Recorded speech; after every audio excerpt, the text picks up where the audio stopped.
This is a really interesting condition for the white. White has a one pawn and black is only left with the king. So there is no chance of win for the black. But black can manage to draw if white do some blunders.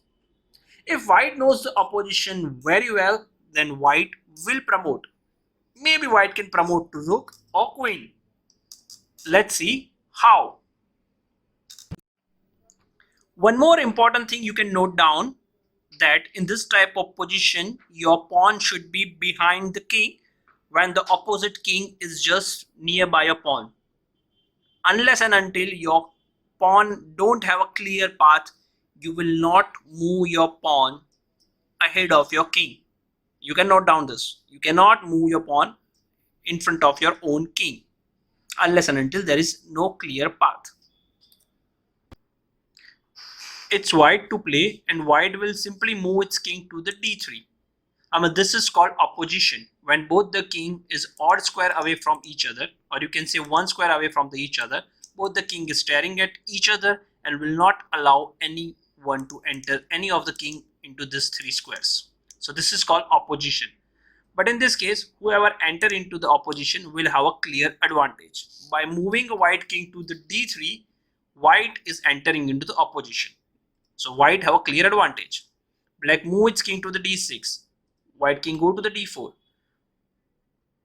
Black king go to the c6. Here very important concept starts. White king goes to the e5. This is called outflank. We are creating a space for pawn to move ahead. So white king goes to the e5. Black king goes to the c5. Pawn goes to the d4. Black king goes to the c6. Now from here, white can move its pawn to the d5 and give a check. Do you think it's a right move? The answer is no. Because now king goes to the d7. Can you see this? Now white king cannot enter into the opposition and black is staring at the white pawn. So king goes to the d4. King has to go back. Black king comes to the d6. If king goes to the e4, black cannot go to the e6 because white pawn is protecting. So black king goes to the d7. King goes to the e5.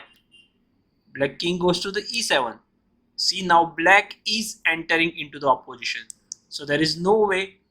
White king goes to the f5. Black king goes to the d6, just nearby the pawn. Now king has to again come back to the e4. So the things will get difficult. So the question is, whatever happens, you will not move your pawn in front of your king. Likewise, we have just seen pawn to d5 is not allowed. You will be in trouble. Instead of doing that, you can simply move your king to the e6. Again, white enter into the opposition. King has to go to the c7. Now pawn goes to the d5. Can you see now king cannot come to the c6 square? It's protected by the pawn. So king has to go to the d8. No problem, white again come to the d6 and enter into the opposition. So king has to go to the c8. Remember the outflank, we can simply move our king to the e7 and creating a path for pawn. Now king goes to the c7, but here we have a clear passage for the pawn, so we can simply move pawn to the d6. King is under check, king goes to c8, and now whatever happens, white pawn can manage to promote, whether it's a queen or rook. So this is, you need to remember,